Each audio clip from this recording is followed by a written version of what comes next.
Blog Talk Radio. There's a direct relationship between having the businesses and being in prison. Go find see how many Asians you can find in American prisons. They ain't gonna be in there. But 51% of your prisoners will be black because blacks don't have any businesses and industries. There's a direct link. Blacks won't practice group economics. Black won't practice group politics. If you don't practice, you're setting yourself up. I told that 5-story building, you're setting yourself to get wiped out. Understand the nature of race, which is economics. If you build the first floor, it's economic. Build your businesses and your industries. Control business and industry, and put that pools in your money, and hold that money, and practice group economics with it. Arab and Asian money bounces 12 or 13 times what it leaves. Jewish money bounces 18 times. Black folk got to learn how to practice group economics. Black Americans spend every penny they get outside their own community. Then you take the money and the wealth that you get from that first floor and go to the second floor. The second floor is politics.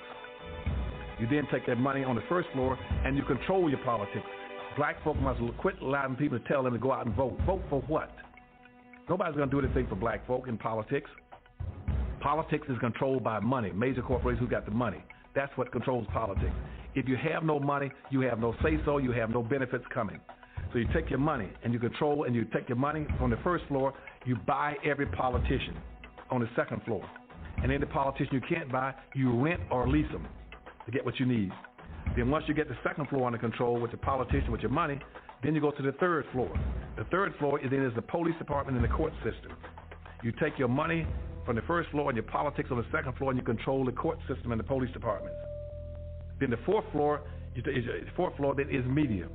You then take the money that you generate off the first floor from business and industries, and you go after radio stations, TV stations, newspapers, and cable systems, so that you can now inform and communicate with your own people. Right now, black folk own and control less than 35 thousandths of 1% of the media in the United States. Out of 12,000 radio stations, black folk own about 75, 80. That's all. You own no cable systems. You don't have a daily newspaper. You have nothing of importance. You got about one black TV station. And so you can't communicate with your people. You can't inform your people. You can't do anything. You can have Rush Limbaugh and all the rest of the guys talking about racism all day long and bad-mouthing you, and O'Reilly. They can call black folk all kind of names all day long. What are you going to do? You can't respond. You can't communicate with your own people because you don't have an economic base. 51% of all the prisoners in the United States are black people. You only make up 12% of the population. That's no accident. It's because you don't control the economics and the politics. And they're going to go after the weakest people they can get their hands on to incarcerate. That's the black folk. And what are you going to do in response to them when they over-incarcerate you? You're going to go out and have a march, a demonstration. We're going to march. March for what? Who cares? Marches never changed anything. Adam Clayton Powell, for the first time, was defeated. Charles Rangel won in a very close election. Within a few years, Adam Clayton Powell would contract cancer and die. If we must die, let us not die like hogs penned in some inglorious spot. What use is an extra year or two to the man who kills the time that God has given him? Much of the story of Adam Clayton Powell is on display here in this anteroom of the Abyssinia Baptist Church. But there are many parts of the Adam Powell story that you cannot see hanging up on the walls, mainly the ironies in his life. Isn't it ironic that Adam Powell was such a loud voice that few people would listen to? Perhaps if his loud voice had been heated on the question of police corruption, there may not have been a Knapp Commission. If his loud voice about government corruption had been heated, there may not have been a Watergate. If his loud voice against hypocrisy on Capitol Hill had been heated, perhaps Wayne Hayes and Tom Dodd and Earl Butts and Carl Albert and countless others might not have been caught in such embarrassing situations. Adam Clayton Powell represents still another chapter in a long story of black militant fighters against oppression and injustice here in America. He wasn't perfect. He had his faults, but don't we all? The point is, he was a fighter. If he did play, He worked harder than he played. Most of all, he was a fighter. As I know here, you're in trouble, where it says about 30% are unemployed. That's why I'm working hard to get this surplus food here. Some of you say to me, well, I'm not like you. I'm not a congressman. I haven't got education. I haven't got work. But you're a human being. And you know what you've got? You've got in your hand the power to use your vote and to use even those few cents you get from welfare to spend them only where you want to spend them. Remember that.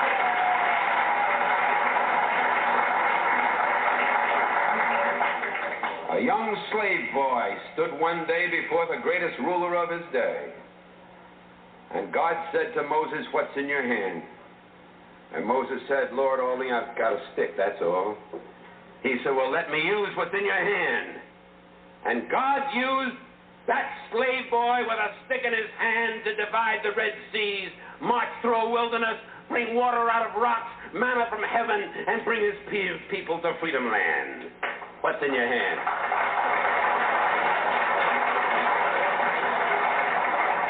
What's in your hand? George Washington Carver, who was so frail that he was traded for a broken-down horse as a slave boy.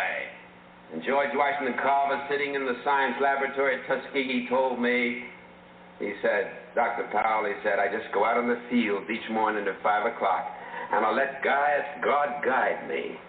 And I bring back these little things and work them over my laboratory, and that man did more to revolutionize the agricultural science of peanuts and of cotton and sweet potato than any other human being in the field of agricultural science. What's in your hand? Just let God use you, that's all.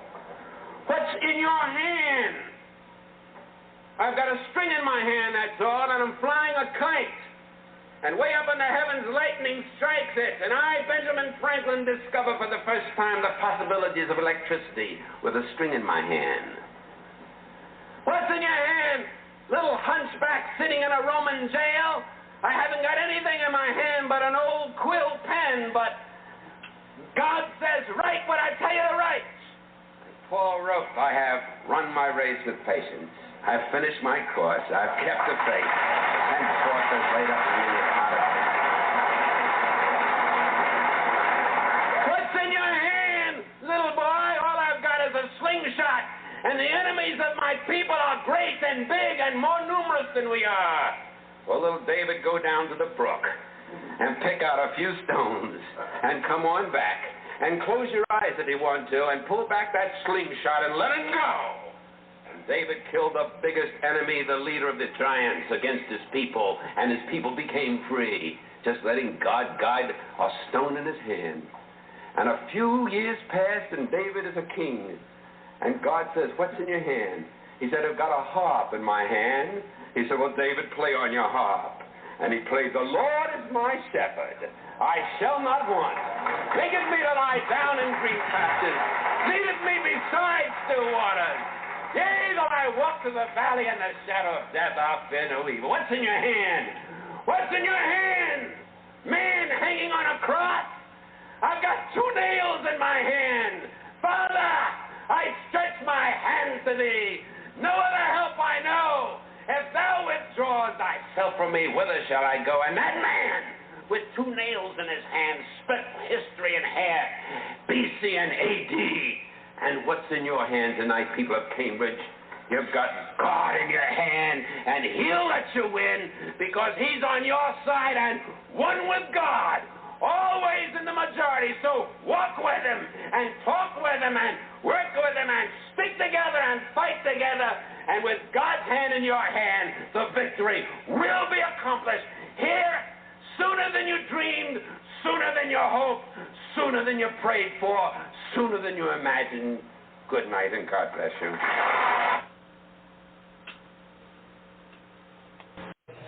Now learn this from Joel Osteen. That's my man. He be texting me. That's my man. God done put some people around me, show me some stuff. he was telling this story. He said, this man that went to heaven, he was walking with Peter down this aisleway, and it was going down this corridor, had a lot of doors on it, and said all these doors had names on it. And he said, Peter, let me ask you something. What's all these doors, these names on? He said, don't worry about it, just go ahead. So he kept walking. He messed around, he saw one of them doors and had his name on it. He said, whoa. He said, hey, Peter, this here ain't got my name on it. Something I need to know? He said, man, don't worry about that. You here now. Just go on in there and talk to him, see what he said, no, I want to know what's in the door. He said, you sure you want to see what's in the door? He said, yeah. So he opened up the door. It was a warehouse. It had numbered shelves on it. And in the shelves had nothing but packages.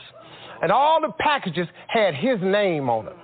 And he said, what is all these boxes? He said, that's all of the blessings, all of the things God wanted to ship to you. But number one, you didn't ask him for it. Then number two, you didn't believe you would have it. Then you doubted him. And then you felt like you wasn't worthy. And so now all these boxes is up here. Now the man standing there wishing he had never even been in the room. And I started thinking, I got some dudes that work for me. And I said, I want you to do this graph for me. And that's what I'm finna show you now. See, what happened is, when God sends your package, he only sends it to one street. That's Faith Street. You got to stay in faith. You can't move off of Faith Street. You can't get on Doubted Drive. You can't be over there and start doubting it, because your package going to go right on by. You can't lose your faith and get on Not Meant to Be way, because your package is going to keep going right on by. Because the package just go to Faith Street. You can get your little feelings hurt, I ain't worthy. Guess what? Your package going to keep going right on by. You have not because you ask not. Then you sit up here and start feeling sorry for yourself. You go over on pity way, your package keep going right on by. If you stay right on Faith Street, don't ever come off, because the blessing is coming. If you wait on it, here it comes. It may not come when you want it, but it's on time. But if you get up and you move off of Faith Street, your box gonna get sent back to sender. And now you're gonna have a warehouse with a bunch of boxes with your name on it that you didn't never get. And I don't know about you, but I want everything he got for me. If he got something for me, I need all of mine. Because I don't know about you, but God lay you out, man. God will give you stuff. Man, he done took me places I ain't never thought I was going to go. I done seen parts of the world I never even thought I could go to. He done gave me stuff. He done put people in my life. God will do it for you, man. But you just got to stay, man. Use these principles of success. Understand, God is just that way. He'll lay you out. Because if he can lay me out, see, if he fix me and change me and get me over here trying to do better, I ain't perfect. I'm just trying to do better. I still say some stuff I ain't supposed to say. You understand? I ain't got it all together yet. I just got in the gate. I'm a new kind of Christian, but ain't no lock on my gate either. So if you see, once you check me, I'm probably gonna check you back. But I'm getting better at that. I don't know how to love my enemies yet. I'm getting better at it, though. But it's a process. And the more times we can make people understand that it's a process, the more people can come in. And y'all people that have been good to me, that have been praying for me. I mean, man, my mama, if she could see me now, I just wish my mama could see me. Because she been praying for this here all her life. Watch my son. Well, he done watched me, mama. And I'm cool now. And my philosophy is very simple. I was who I was, but I am who I am. And I'm cool with both them people. Because who I was wasn't that bad cat. I made some mistakes, but I've been changed a little bit, and it's still a process. And the more people that you invite into the process, the better this is. Because ain't nobody perfect no how. So I really appreciate y'all, man, hearing me and listening to me. I'm going to ask Kirk Franklin. Many a young athlete entertains hoop dreams. Few, if any, have tried as hard to make them come true as the kid our Steve Hartman has gone to see. Every week, he set himself up for disappointment. Every week, 13-year-old Jamarian Stiles came to this community center in Boca Raton, Florida, hoping to play basketball with the other kids. And every week, he was rejected. They'll start picking teams, and I would be the only one left out. And then they'll just tell me, just go home and stuff. You can break someone's heart like that. The problem was obvious to everyone but Jamarian. He lost his hands and most of his arms as an infant due to a rare bacterial infection. But he insisted that was no reason to give up his hoop dreams. What about soccer? Have you heard of that sport? Yeah, hear it every day. Why don't you play soccer? That just seems like the obvious thing. You would think that I would be good at soccer. I'm really not. I'm horrible.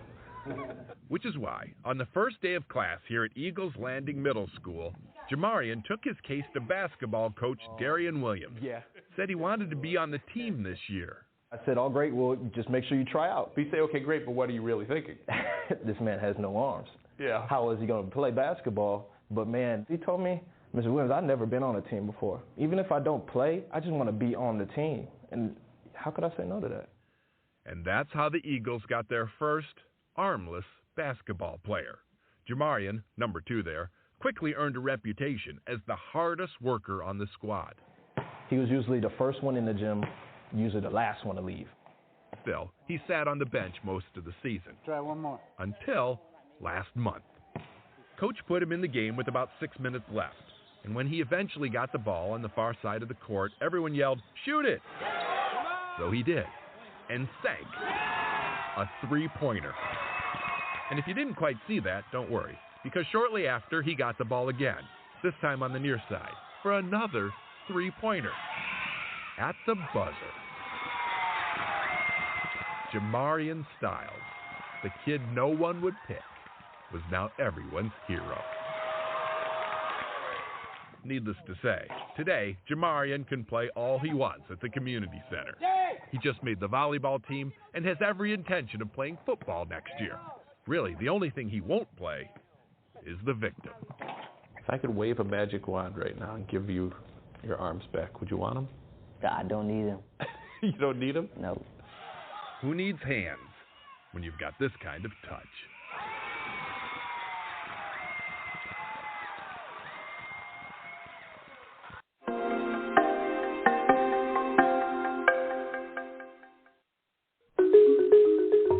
People who live in towns and cities in Uganda and many other African countries have some access to grid electricity to light their homes and power their businesses. But many rural people aren't connected at all.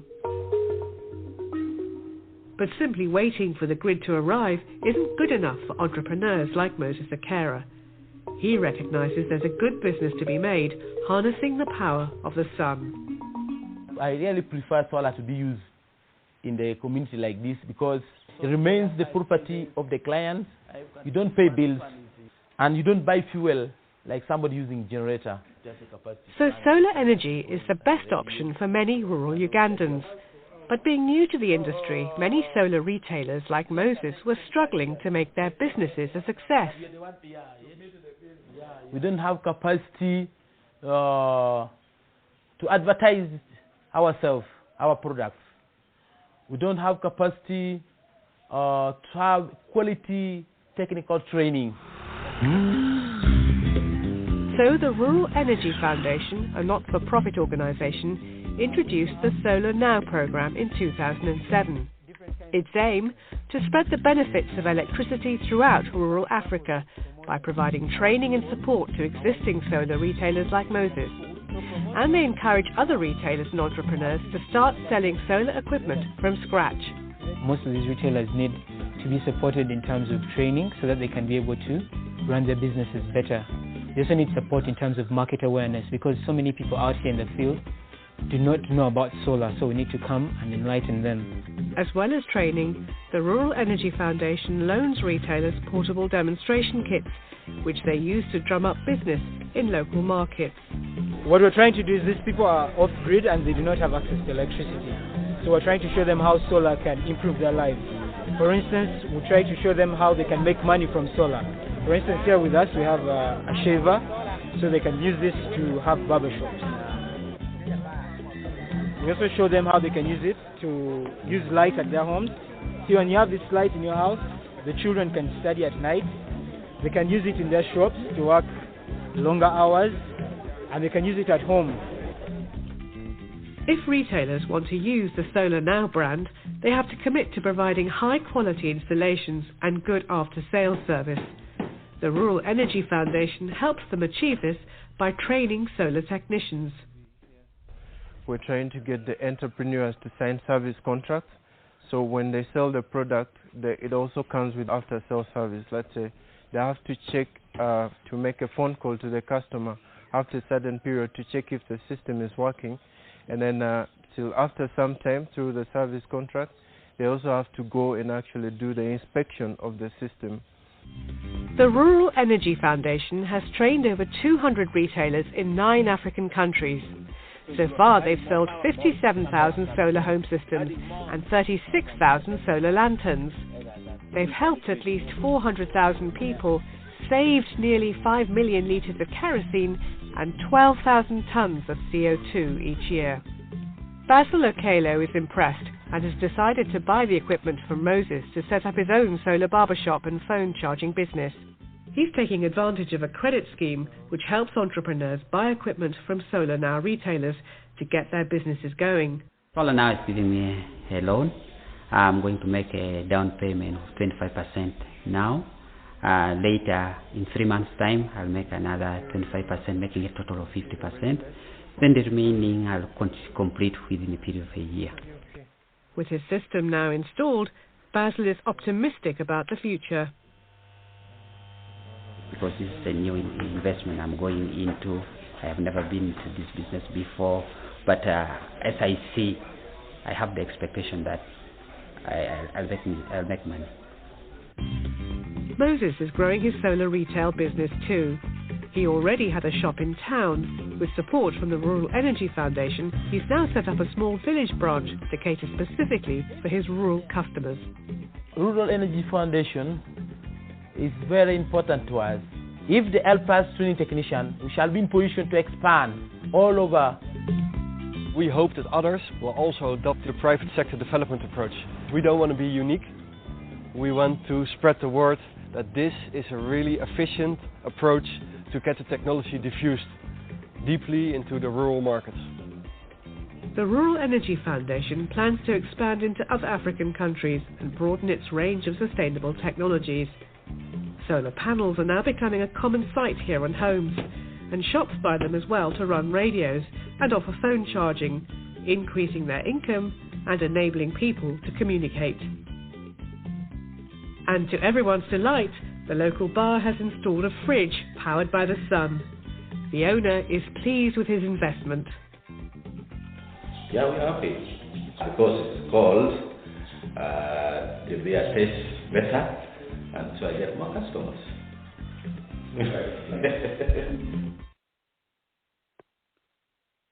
Okay. Today, the title of the live stream is "The Obstacle is Your Belief System." I saw this title, or similar, almost identical to it, in Clubhouse yesterday afternoon. The obstacle is your belief system. I feel that title was speaking to me, and there's a book out with a similar title, but anyway, and YouTube videos and everything. But if you got an obstacle in your life, here's how it spoke to me. Okay. The obstacles are signals. Signals. You need to change your or adjust your belief system.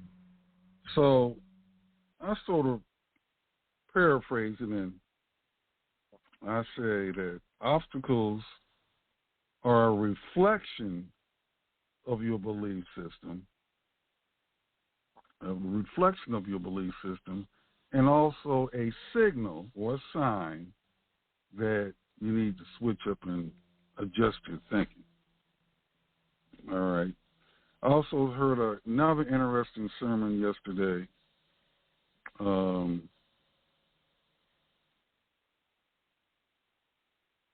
the power of pairs or getting partners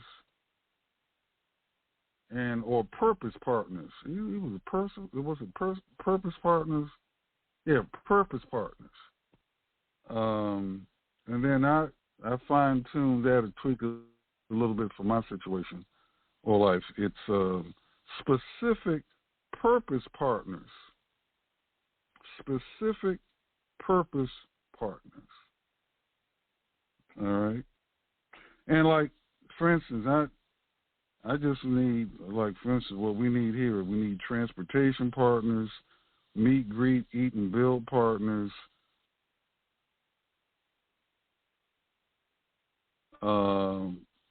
manufacturing and building partners, media partners, daily eCommerce partners, and daily project partners.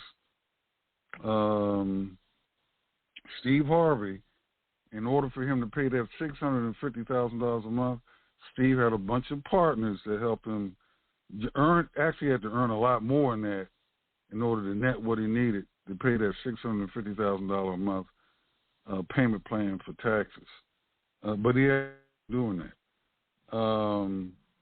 Let's see, 9 friend-specific purpose partnerships. You'll hear more about that as forever with us. Boots on the ground partners, and hand wealth.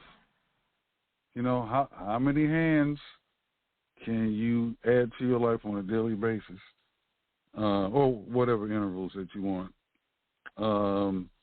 And to round this out, if you have a problem, get a partner. If you have a problem, get a partner. Now, if you're facing a big problem, you might need to organize a team. And the team is just, a bunch of other partners that get together to help you out. You might have to organize a team. That's one of the first things Jesus did right off the bat as he started his public ministry. First thing he did is he organized a team of 12. It's the first thing off the bat, rather. All right, so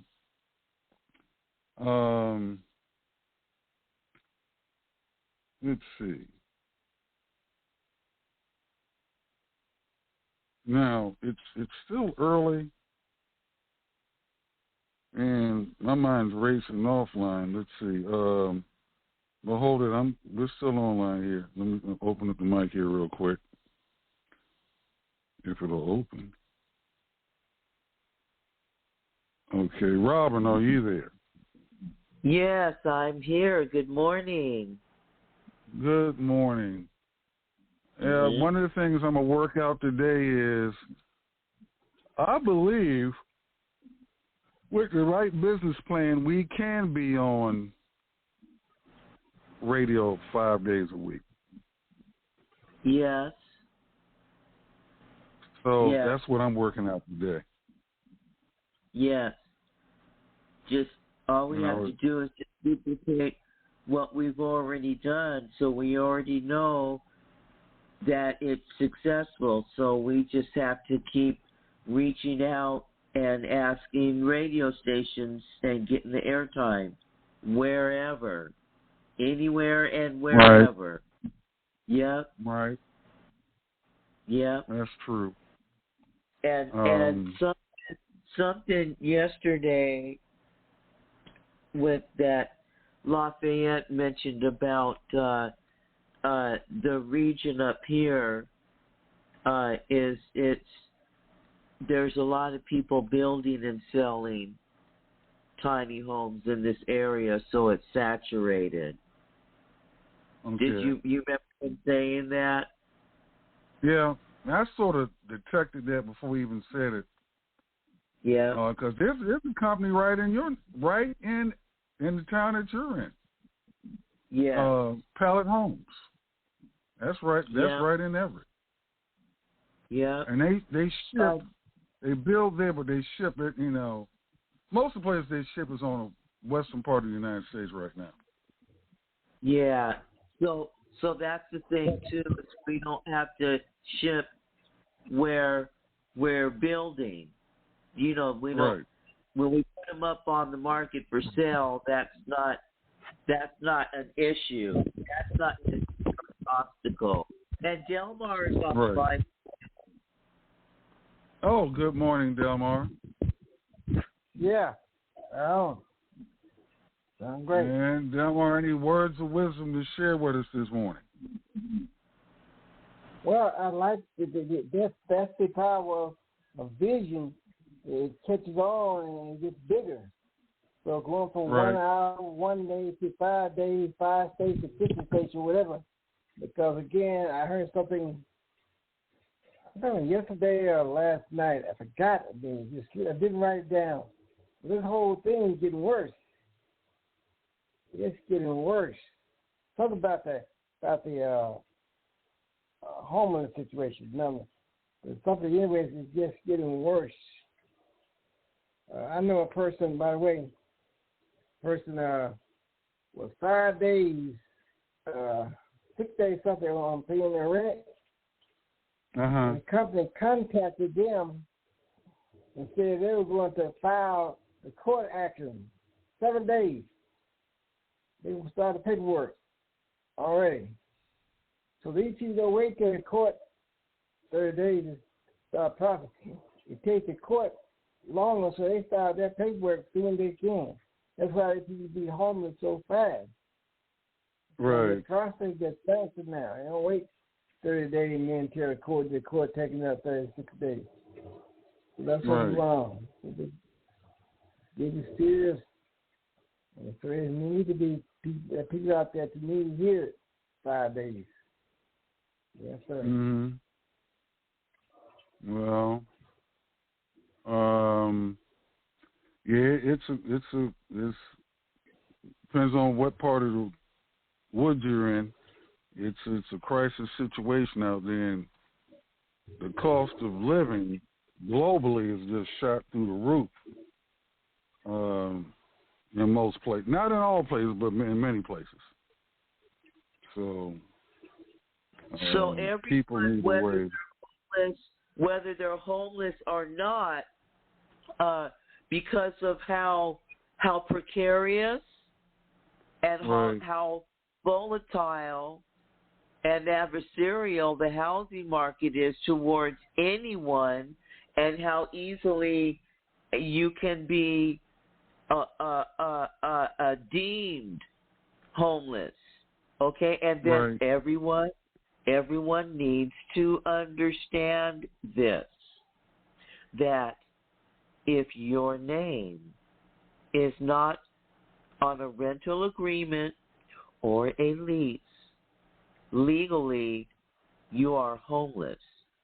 And in most towns, cities, provinces, it is still illegal to be homeless. No vagrancy is still on the books. This is why they're so aggressive today towards the homeless population, who are not criminals, but they'll go after the homeless person before they will the drug addict actively using drugs. Okay? So it's everyone needs to understand that we are actually, everyone is in a housing crisis if you don't have ownership of your domicile and control of where that domicile is. Just saying. Does that make sense? Yep, it does. Important. Right. And as you say, it's a false sense of security to think that you got a place where you actually legally don't have it because your name's not on it. That's right. It's important. If you grew up, if you're 17, 18 years old, 19, 21, 23 years old, right? You done graduated from high school. You might be going to college, whatever, or not. You might be working, whatever, right? But when you become an adult, if your name is not on that lease or rental agreement, you are legally homeless. Period, point blank. Whether you think so or not. Okay? I don't care how comfortable you think you are. All right? If you living with your boyfriend, living with your girlfriend, if you living with your peeps, okay? If you all chipping in on the rent and everybody's name is on the rent but not yours, you is homeless legally. And it really is against the law. No vagrancy. No, now let me ask a question. Isn't vagrancy dealing with people outside in the public? I don't know. Is it specifically that or more than that? No, vagrants are, they consider them basically transients. Mm-hmm. And they're like outsiders to the local area. Yeah. Okay. And it's, the definition is the state of living as a vagrant, homelessness. And what is the crime of vagrancy? Vagrancy occurs when an individual purposely chooses to be unemployed. They choose not only not to provide for themselves, but also for their family if they have one. If one commits vagrancy, they can receive criminal charges in court. So that's what it is right there. Does that make sense, everyone? Yeah. Yeah, I'm good. Yep. And so you're living, you're skirting really, really close. And these laws are on the books, and they're some of the oldest laws on the books. You understand? Right. Be careful. Y'all better pay attention. Like Judge Joe Brown says, man up. But you know, just we're here to enlighten, empower, educate, equip, and we are sincerely praying that you pick up what it is that we are putting down. Yeah? Okay. Well, it's only 8 after 11. I'm going to play something that we'll be working on like now, particularly when we go up to Jacksonville and other locations, and we'll be back after this. Hi, folks. In this video, I'd like to talk about how to have a home with no house payments and no monthly utility bills. You may think that's not possible, but I do it, and lots of other people do it as well. I'm going to show you how it can be done, how it can be done very inexpensively, and just kind of give you some ideas for things that you can do that society and the economic powers that be don't want you to know. So stay with me for a second and let me walk you through this. First, you need some land. This is my piece of land, which is under an acre, about 3/4 of an acre. And that's really all you need to take care of most of the needs you have and for running a small homestead. Now, I was lucky enough to get this piece of property from family. It was willed to me when my father passed away.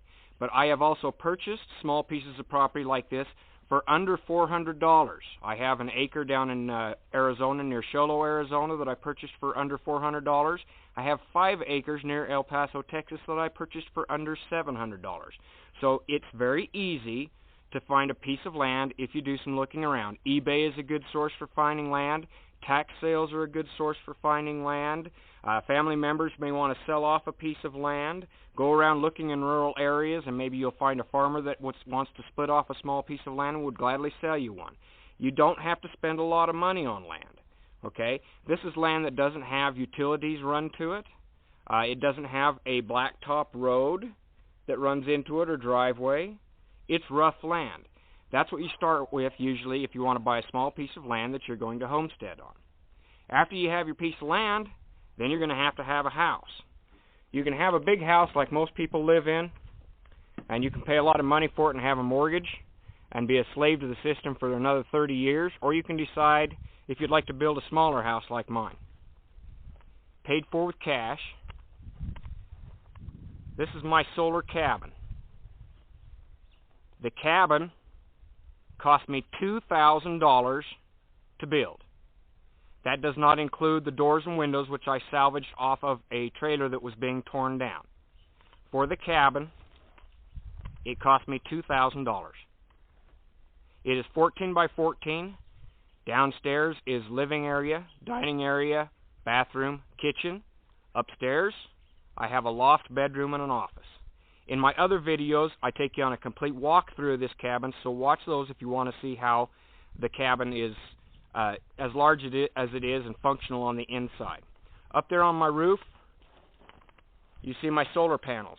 That's a 350-watt solar system that provides all of my electricity needs for lights, TVs, water pumps, all miscellaneous gadget, laptop TV, run my vacuum, and everything else off of a 350-watt system. That 350-watt system cost me under $3,000. $2,000 for the cabin, $3,000 for the power system of solar electricity, and I use propane. I have a propane tank in the back of the cabin, and I have a propane furnace, fridge, stove, and on-demand water heater, and those cost me just about $200 for an entire year. And we have cold winters here, folks. Under $200 for an entire year for all of my propane. That is the only utility bill I have. I do not pay for electricity. I do not pay for water because I drilled my own water well. Before I drilled my own water well, though, I hauled water in. But drilling a water well on a piece of property is not that hard. You can either do it yourself or hire somebody to do it. So I have no monthly utility bills. I have a house that's completely paid for. And I have freedom. A freedom that you can't get when you're under the pressure of a mortgage and utility bills. I want you to take just a minute and think about what you could do with your life if you had no house payments and no utility bills. And I'm telling you, it is completely possible.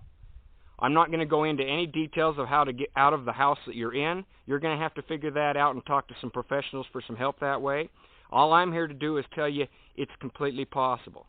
Now, some of you are looking at the cabin and saying, yeah, but I couldn't possibly live in anything that small.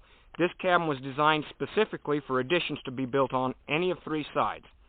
As you can see, the cabin has no windows on any of the 3 sides. There is a window in the back door glass. The sides are 14 by 14.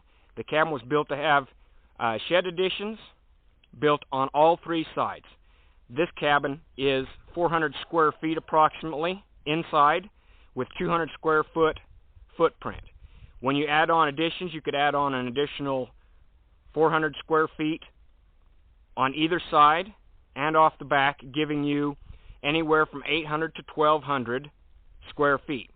The great thing about building a small cabin to start out with, though, is it gives you a place to live when you build on your additions. And that way you can wait and live very cheaply without any house payments or utility bills.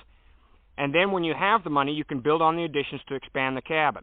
That's very good for a single person or a young couple who don't have children because you don't need a whole lot of space to start off with. This way you can save for it, build on as you want to, have the additions, have the extra room if that's what you want. Now, I live full-time in this cabin. I live by myself, but my girlfriend comes up here on the weekends and we stay together, and let me tell you, it's perfectly comfortable. We don't feel cramped at all, and we'd much rather have a small place like this. It takes a lot less money to heat, takes a lot less money to cool, it's a lot easier to clean.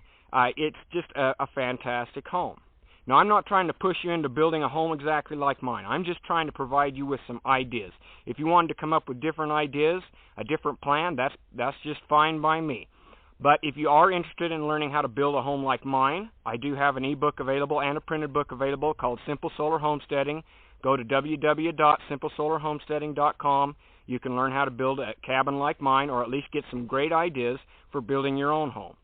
Now, I want to repeat. I own my land. I have a house that I built for under $2,000.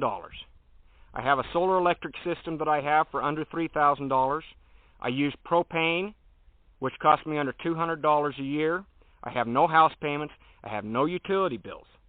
If you want a life like this, it is very possible. You can stop listening to the media, and you can stop being put under society's pressures to live in the type of houses that everyone tells you have to live in. You can live very inexpensively, and you can do this at any age, whether you're older or younger. If you're younger and you start in a place like this, imagine the amount of money that you would have to retire on, with no house payments, no utility bills, and freedom.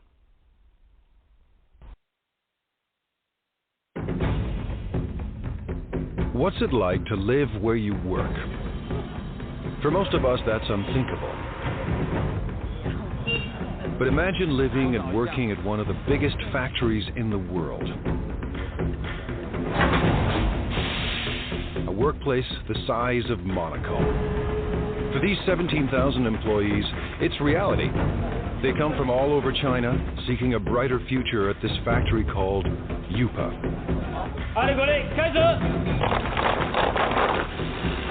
Workers craft coffee makers, irons, and electric grills in staggering quantities every single day. But Yupa is more than a steady paycheck. It's home. People get married here. They send their kids to school here. But the work never stops.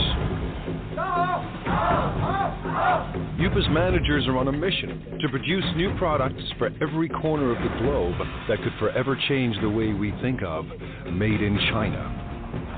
Step behind the closed doors of modern China into a factory the size of a city.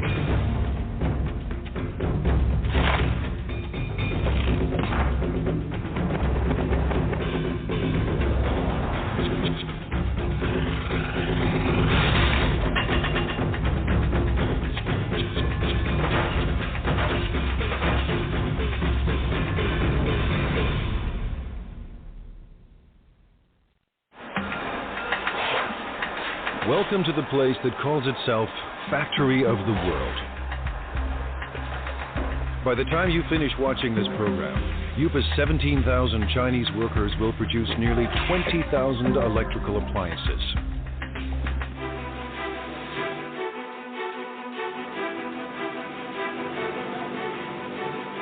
Every day they churn out 60,000 irons. Every month, Yupa makes 36,000 coffee makers. That's 2 new machines for every Starbucks on the planet. And every year, these laborers produce a staggering 18 million electric grills. Stacked side by side, they'd span the Atlantic from New York to London. Chances are you own something built right here. Factories like these don't exist in North America or Europe, but they're not uncommon in China, where labor is cheap. Yupa runs on human sweat alone. No need for robots. To ensure non-stop production, workers need a steady stream of parts. Someone has to make sure those parts get to the right place in time. 今天运斗这部主要5金件欠料的，比较紧急的有哪些需要我协助的呢？ This is Ming Long Pa. He started work at Yupa in 1994. 那我现在主要是负责是。 I'm in charge of production control. Production control is the brain of the factory. Its main function is to coordinate each department. If any of Yupa's factories run out of parts, Mr. He's job is on the line. 生产线的话，刻不容缓，它生产线就是要。 The production line cannot wait. We have to guarantee that our production is smooth. Running out of materials would affect our efficiency. affect our productivity, and affect our revenue. So I have to fix this in the shortest time possible. Today, a problem at the iron factory needs smoothing out. 我想问一下，那个现在五金部运总部的话，今天主要欠的物料有哪些？要紧急协助的有哪些？ Workers on the iron line are low on a crucial part. To keep up production, they need 2,000 units, and they need them now. 好，谢谢。所以我现在还不太清楚。 Just now I found out the main problems here at the iron department. One major problem is the case for model 603. They need 2,000 right now.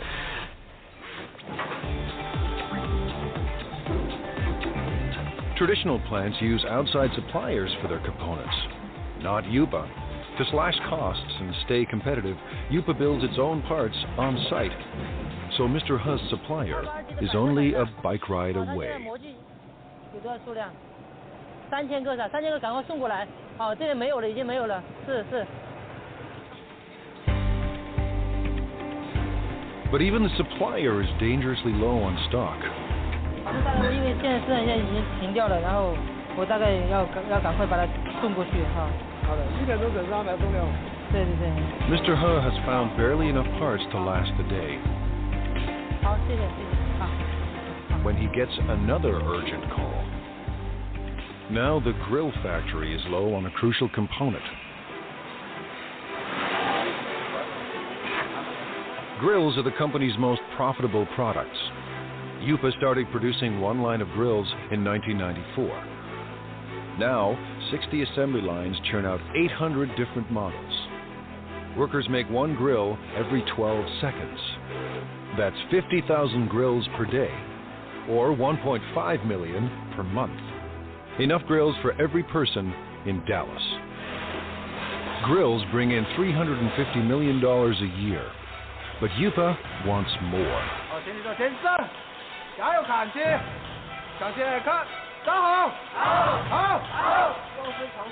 Little wonder Lu Jianye acts like a general leading his troops to war.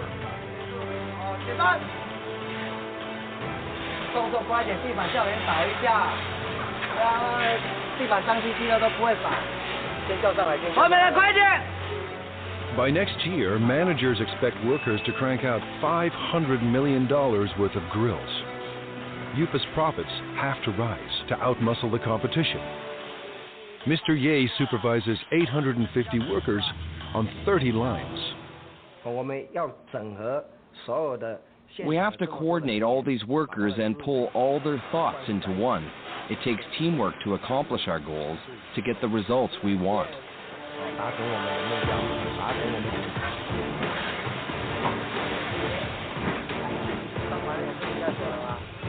Mr. Ye is obsessed with quality control. His aim? Boost output without compromising quality.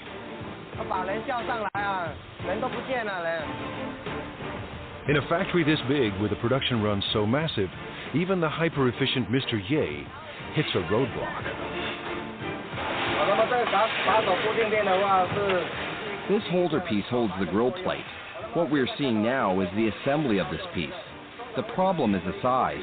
It's the wrong size. They've run out of part number 2627. It attaches the core heating element to the frame. Without this simple component, assembly lines will shut down, unless Mr. Hu finds a fresh supply, and soon.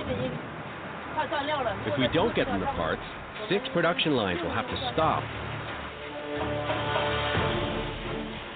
When every part is on hand, grills assemble like a simple puzzle. Wires are linked to the heating element, and the element is fixed to the plate.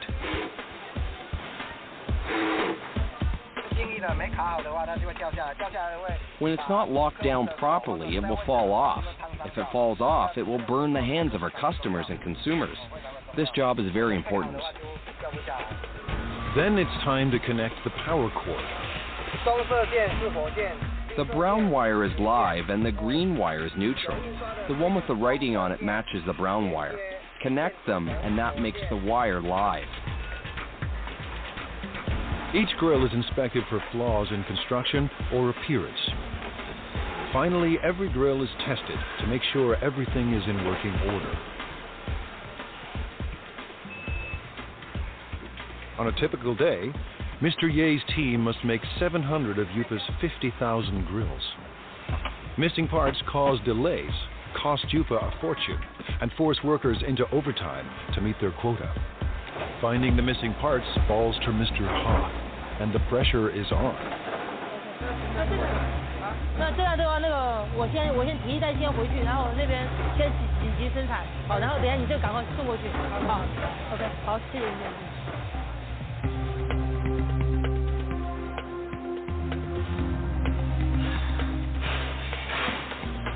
Mr. He finally arrives, and he has good news. 小叶，小六，这么晚才来？没办法，这边那个模具刚刚才修好，抱歉。数量多少啊？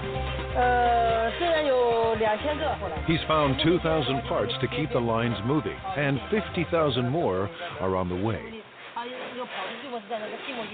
Mr. He's day has ended on a high note.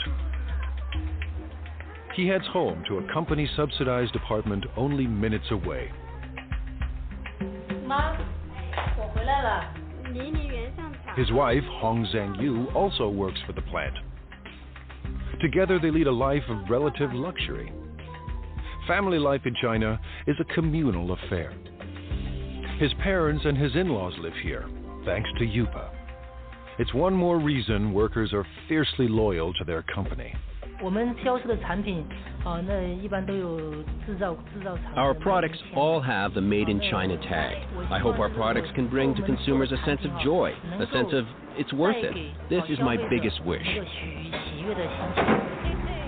Fulfilling that wish will come at a cost.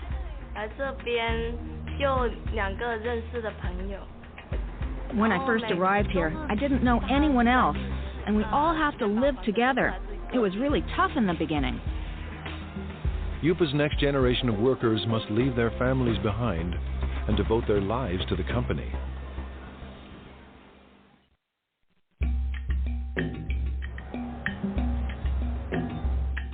It's a place tourists never see. The new face of modern China, competitive, hungry for profits, and ready to take on the world.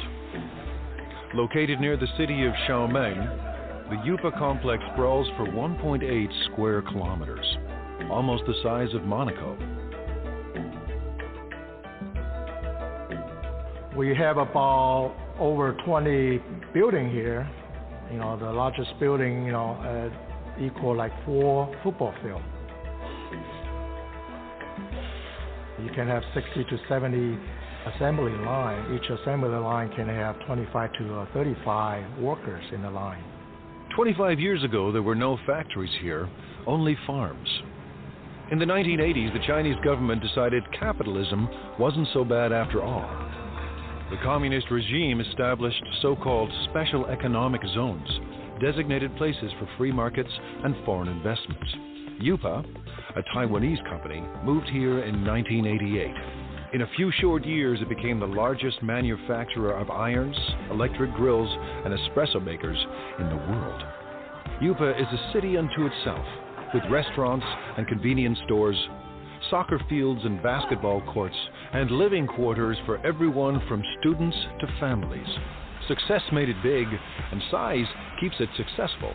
Mass production runs push down costs. Almost all parts are made on-site, keeping supply costs low and parts within easy reach. Because we are in this location pretty much isolated, we don't have satellite suppliers around us to build parts for us. So we had to do it in-house, and we had to do it in a large scale.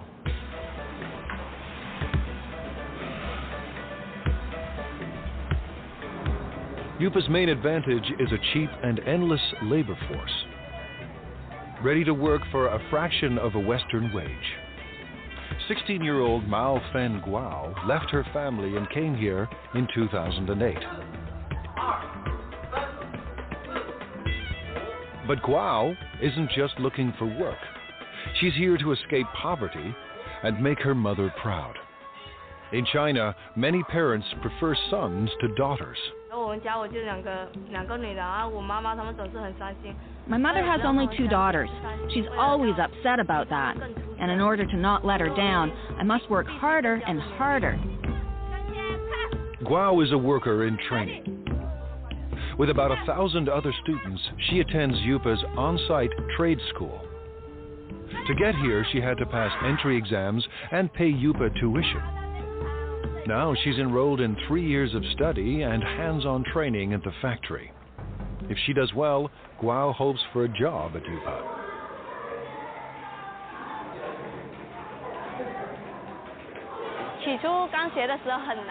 At the very beginning, I thought it was very hard. But now that I've gone through all this, it's easier. There's a lot to learn, but I'm still full of confidence. Today, she and her classmates are learning everything they ever wanted to know and more about irons.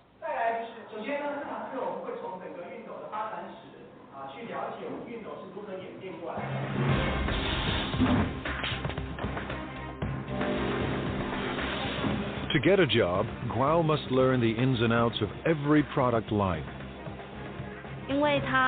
We're changing constantly. Last time, we were making grills. Then we changed to coffee makers, and now electric irons. Workers on 27 production lines pump out an iron every 15 seconds, and as many as 60,000 irons a day. Production includes at least 10 separate brands for dozens of companies. With over 30 steps to assembly, iron making is intricate work. And there's no room for error. Assembly starts with a water spray unit, made up of springs, rubber, and washers. With training and practice, it snaps into the spout in seconds.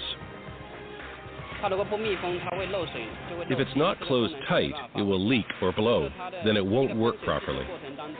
Now the sprayer and spout are joined to the handle. The 2 parts of the water reservoir are placed in a heating machine. That melts the space between them and makes the reservoir watertight. Welding is an important part of production. However, it will be easy as long as we follow our operational guidelines. Next, the thermostat is attached to the base.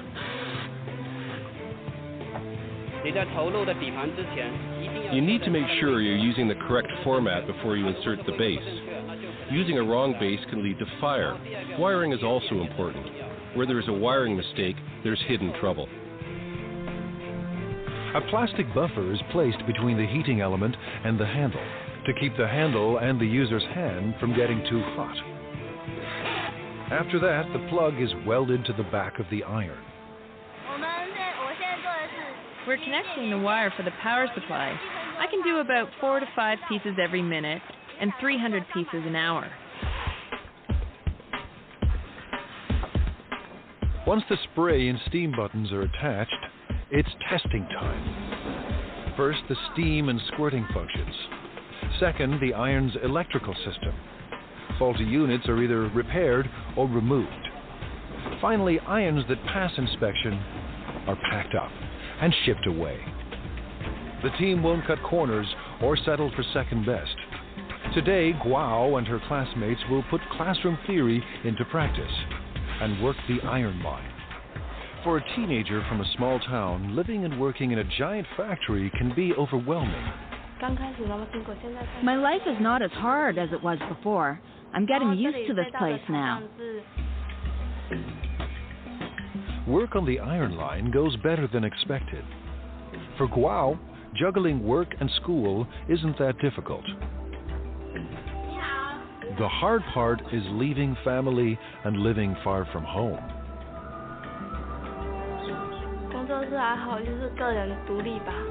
I guess it's learning how to be independent. When I first arrived here, I didn't know anyone else, and we all have to live together. It was really tough in the beginning. Like China, Guo is adapting to a new world of high technology and tough international competition. And like China itself, she's determined to succeed. I don't see myself working on the production line forever, doing the same job. Maybe I'm a bit arrogant or too confident about myself, but I want a better future. For some people, a better future keeps them married to their job. Workers at UPA are married to the company.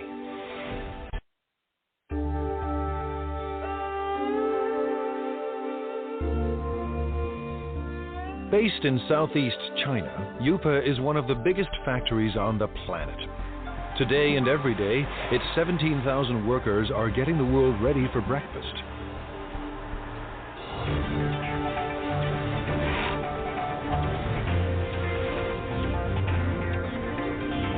In the next 24 hours, it will produce 1,200 conventional coffee makers. Over the next 30 days, these assembly lines will deliver 210,000 cappuccino espresso machines. In the space of 1 year, nearly 2.5 million coffee makers will pour out of UPA and into the kitchens of the world.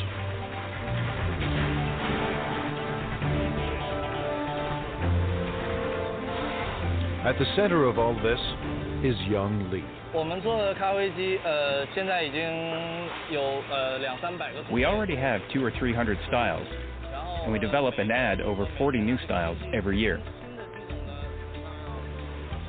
Lee's mandate is crucial and broad. Tackle any problem that could slow down non-stop production.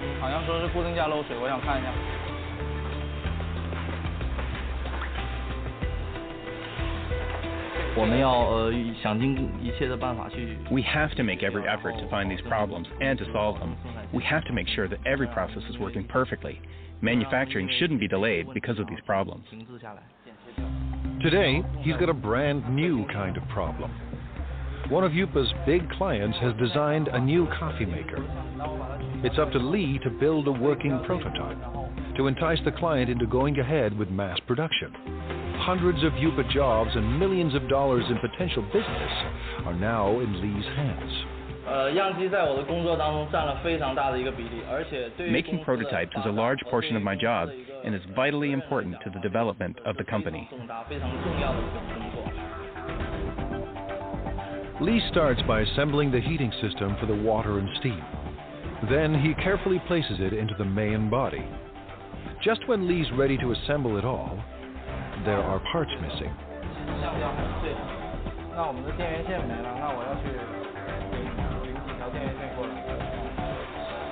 The supplier is just a walk away, a long walk, but Lee doesn't mind the distance. Someone special is waiting for him at the supply depot.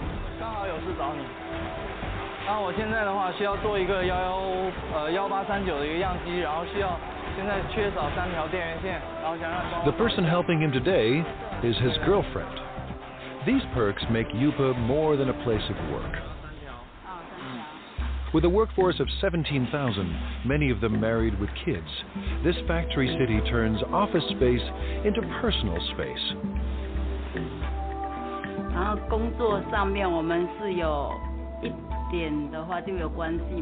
Sometimes we work together.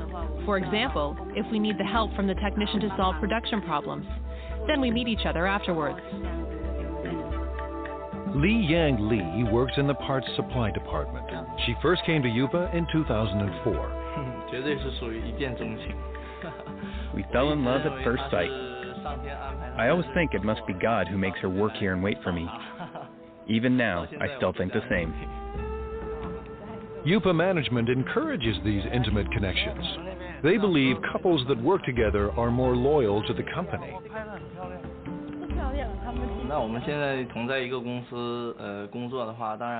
By working in the same company, we can go to work together and take care of each other. We can see each other more often. What's more, we can be with each other when we have a problem.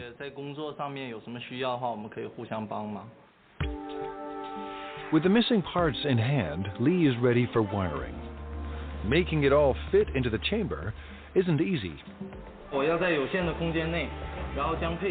I will have to organize all the electrical wires properly to make sure the coffee maker operates safely.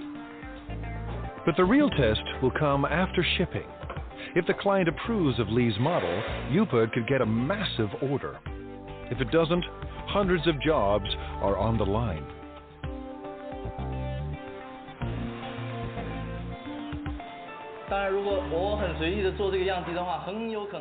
If I make the prototype in a sloppy way, our customers will lose confidence in the quality of our products.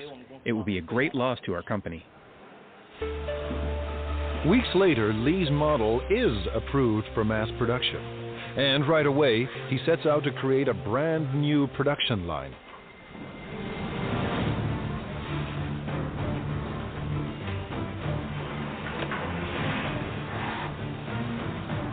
It takes a week to prepare the assembly line and train the workers to make the new coffee machine. Making a coffee maker is not an easy job at all. It requires professional knowledge and a profound understanding of coffee culture. When the prep is done, Factory City springs into action and works with astonishing speed. Lee's prototype took half a day to make. Now line workers churn out 700 machines a day.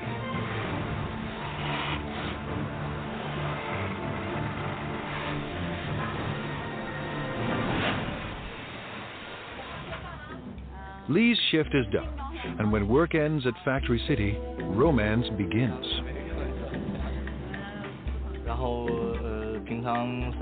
When we're done work, we normally go shopping together or take a walk. It gives us a sense of happiness. The couple plan to get married at a mass wedding, paid for and organized by the company. All at once, dozens of UPA workers will tie the knot, while thousands of co-workers look on.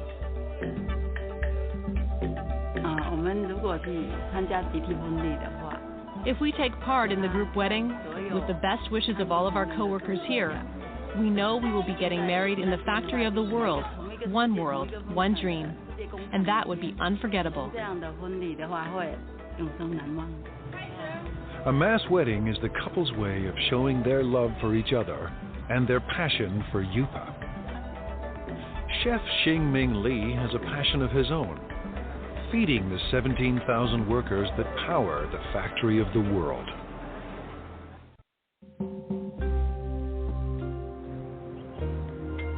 At Factory City, the day has barely begun. But Chef Xingming Li already faces his first daily deadline.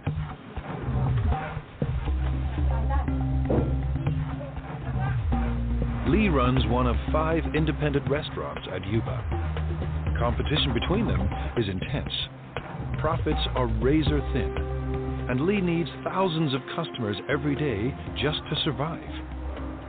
In his eyes, he's not just serving meals, he's fueling the workers that power the factory of the world.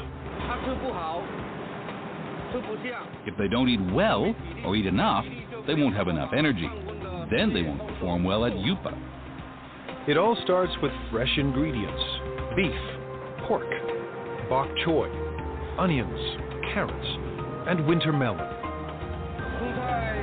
We have all fresh seasonal vegetables here. Whatever you can find from the food market, you can find here. Everything is washed, sliced, and diced. UPA churns out millions of kitchen appliances a year, but there are no food processors in Lee's kitchen. Nothing is automated. Everything is done by hand. By 9 a.m., Lee's staff is already racing against the clock. We'll have to finish everything before 11 o'clock because UPA staff restaurants all open at 11:30. We have to be there in advance. In 2 hours, 3,000 workers will stop by for lunch. Lee expects just as many for dinner. This means his staff of 50 must serve 6,000 meals by sunset. That's 125 kilograms of oil, 50 kilograms of beef, and 300 kilograms of pork. That's more than 1 million tons of food every year. His chefs turn stock ingredients into hundreds of delicious dishes. We can make different cuisines. Our chefs are all the best of their hometown. They cook up dishes from Fujian, Sichuan, and Henan regions, and they'll soon add halal fare for Muslim clients. I believe everything that we cook should taste like what your mom cooks for you at home. Lee's obsession with food comes from growing up hungry. My family was very poor. Although my dad was working very hard to earn money, we still didn't have much food to eat. Now food is never in short supply, and all of Lee's clients return to work with their bellies full. Lee's passion for food has made him a perfectionist.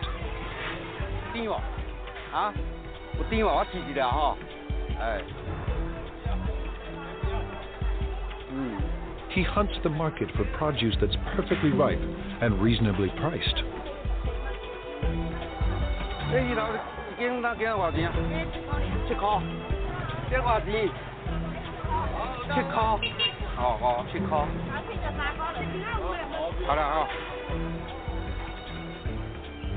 In his kitchens, Lee controls the cooks, and no dish goes out without his approval. Too bland. Some salt and chicken stock will make it taste better. The special today is spicy Szechuan pork. Actually, anyone can cook. The key is our chefs make their own special seasonings that you can't get from the market.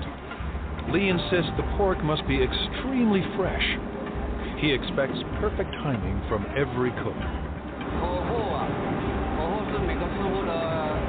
Timing is what the chefs are really good at, but they may not be willing to share that information. But now it's almost 10 a.m., and Lee's kitchen is about to hit the boiling point. With the clock ticking, the team of chefs are stir-frying and stewing to feed an army. It might be a bit of an exaggeration to say that it's a battlefield, but it's true that we're really busy. We have to finish everything within 1 hour. Then we will deliver them to our restaurants. We don't have time to do other things. By 11 a.m., they pull it off. Dozens of different dishes for 3,000 people and right on time. Drivers rush the dishes to the restaurant nearby.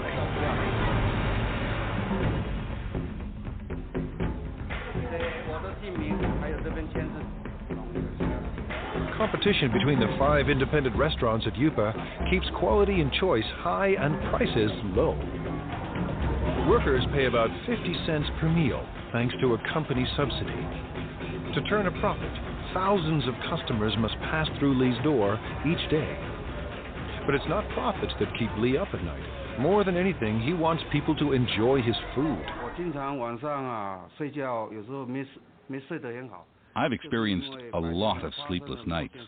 I often blame myself for the mistakes that occurred in the daytime. I should have done better. So far, his customers look happy. After lunch, while workers crank out appliances, Lee will be planning dinner, determined to satisfy his next 3,000 customers. I hope that Yupa and everyone else will trust me and become my friends. I'll be content if they all come to dine in my restaurant. If feeding workers at the factory of the world is tough, try being the guy who must make everyone get along.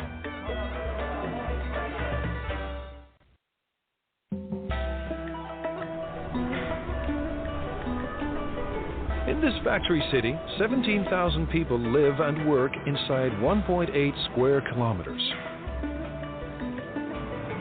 Rush hour is a human traffic jam. Just getting to work on time is a job well done. Inside these walls, office politics and conflicts play out on a massive scale. The man managing all this human friction could have Yupa's toughest job of all.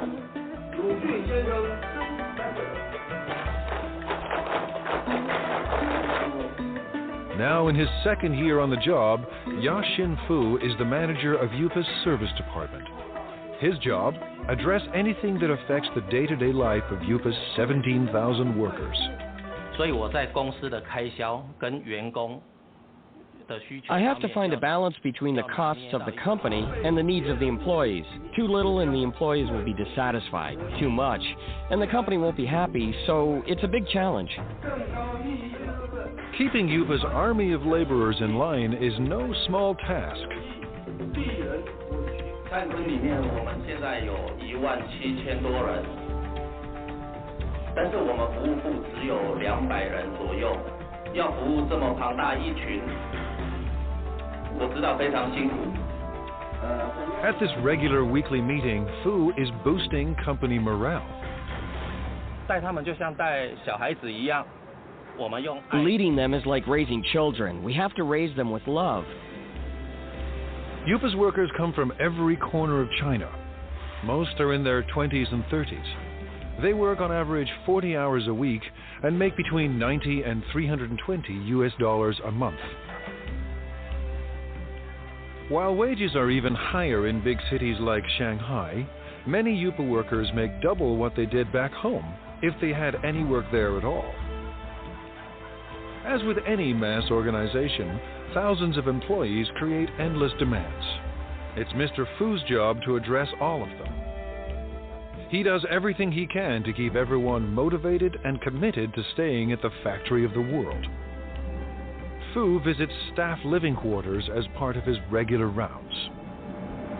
那员工宿舍这个例行点。 We're now going to the workers' dormitory. I routinely go there to check if anything can be improved. If there is, I will talk to the superintendent. Fu is part landlord and part tenant's rights advocate. Today, he's ensuring Yupa rooms are ready for a group of new workers. 墙壁那个破洞啊，一些破洞地方好，都找基建他们来做修补，然后重新粉刷一下。 Average rent is only $6 per month, but the type of accommodation depends on a worker's rank and the amount of money they are willing to part with. Fu is paying a visit to Mao Fen Guao, who has a noise complaint. 问题，至于宿舍的问题，宿舍我觉得挺好的，就是楼下嘛那间练歌房嘛，晚上就是到了11、2点、1点的时候还在唱歌，很吵，然后整宿舍的人都睡不着觉。Fu believes that to build quality products, Yupa's workers must be well rested and well fed. 挑战是里面员工有17000多人，那来自。 The challenge is that there are 17,000 employees and they come from all over China. Everyone has different tastes. I have to take care of everybody. Yupa's restaurants are extremely competitive, and some have been known to skimp on meat portions to keep costs low. 老板讲菜要再加油啊！这个这个荤的哈，荤的几乎都没有，这个就不行了。 Yupa has strict rules about when and where vendors can sell their food. Fu keeps them in line. 现在要去查那个。 Now we are going to check on the other restaurants. We have designated areas for them. If they break the rules, I will kick them out. These vendors aren't trespassing. They work for the factory's restaurants. But they are breaking the rules by selling food too close to rival restaurants. Everyone must have a permit. 那你们的通行证呢？像这个外滩车这个牌呢？在哪里？在楼上。怎么能在楼上？这个是随车要带着走。 A veteran on these streets, Fu recognizes this woman. He busted her once before. 撤销会帮撤销你，这样是违规。不好意思，没有。你讲多少次了，不能这样。 Today, Fu lets everyone off with a warning. Next time, he may ban them from selling food at Yupa. I talk to them, but they will break the rules again, so I have to check on them every day. 今天菜怎么样？ China's web of cultures complicates Fu's job. 都有送上去。 大家来自不同的家庭，那 Everyone comes from different families and different provinces, so their customs of eating and living are totally different. So I have to adapt to them. But one thing unites all of Yupa's workers: the world's most popular sport. On the field, tension and stress vanish.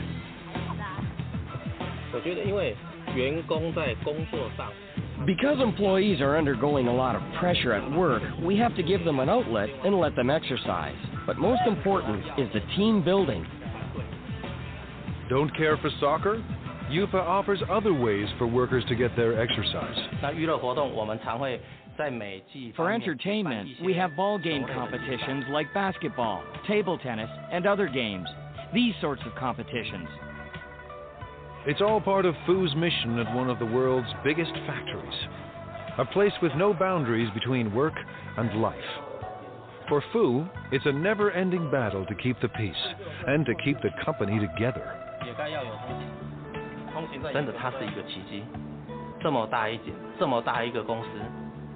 It really is a miracle, a company this big with all the employees together, holding hands and moving forward. This is not easy. And while there may be harmony inside Yupa's walls, outside, competition is cutthroat. In a global market, innovation is key. Yupa's employees must endure tough changes to survive.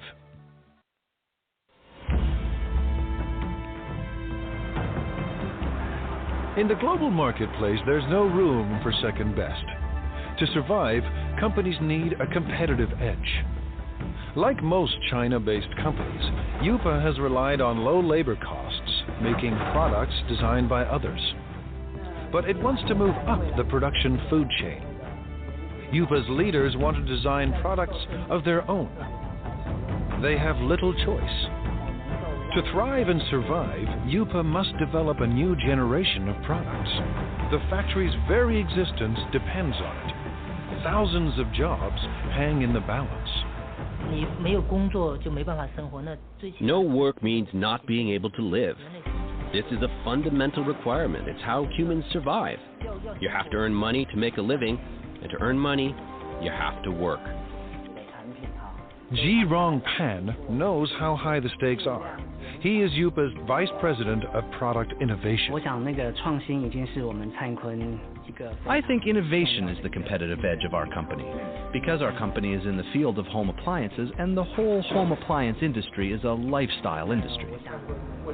Mr. Pan sent his staff overseas to study the lifestyle products of the future.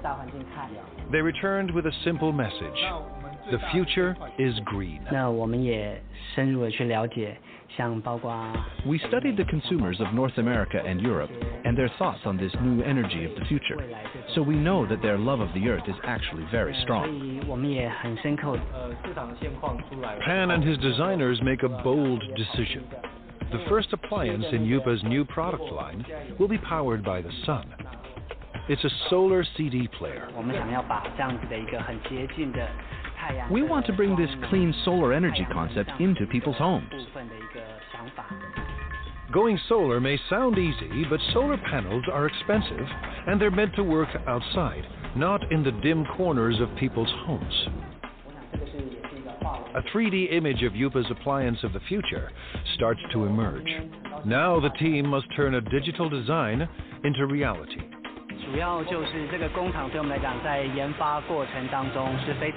This factory is a very important part of our development process. It helps turn a product concept into a finished prototype.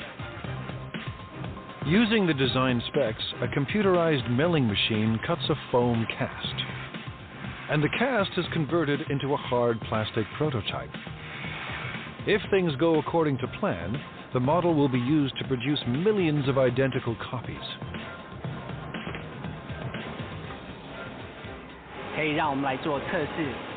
It allows us to test the product to see if this fulfills our requirements while bringing value to the customers. Now engineers perfect the solar power system. The system must collect and store solar energy. Every aspect of design must maximize energy efficiency.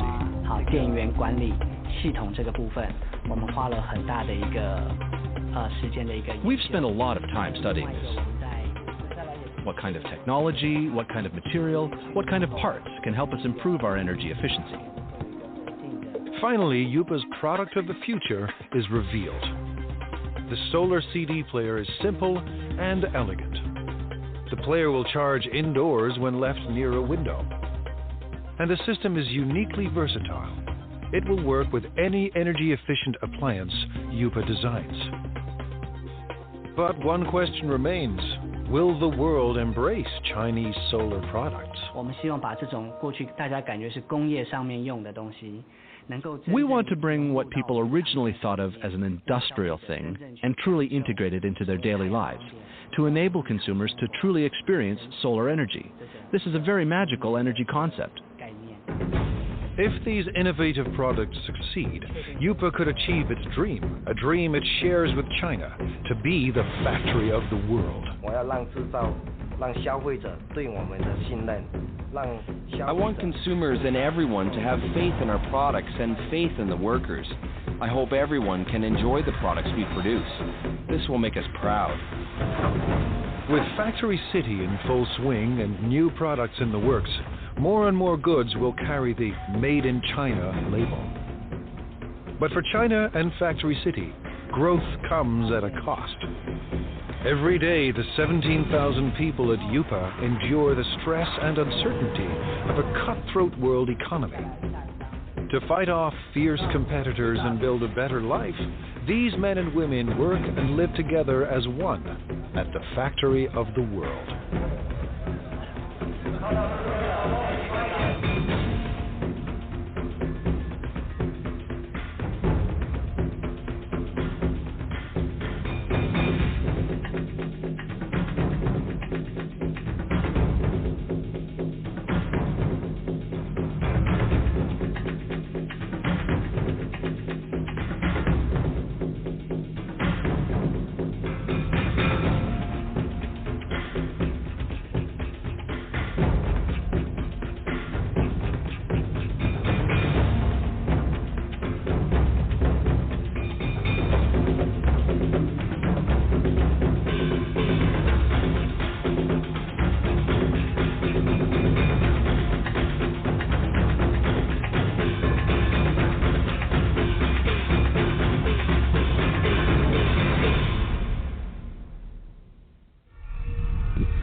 That was Factory City. That's what I have envisioned for us. Let me go to the phone lines here because we're working on, since we started this radio program, amazing what 1 hour can do to your life.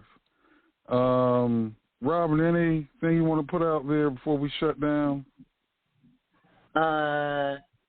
No, I don't have anything. Delmar, do you have anything? Yes, best teaching in the world is repetition. Every time I hear that, I pick up something else. So that's one song to keep in mind. Keep listening to stuff over and over. And speaking of repetition, me and Robin had a meeting. I'm figuring out how we can go on. We do radio now once a week. Very good station. So I'm working on. That's why I'm logging off. 5 days a week. 5 days a week. Same time slot, repetition, same time slot, same city, 5 days a week. So that's what I'm working on now. So, on that note, if anybody's got any suggestions or ideas, just contact us. On that note, everyone have a good rest of the day. Okay.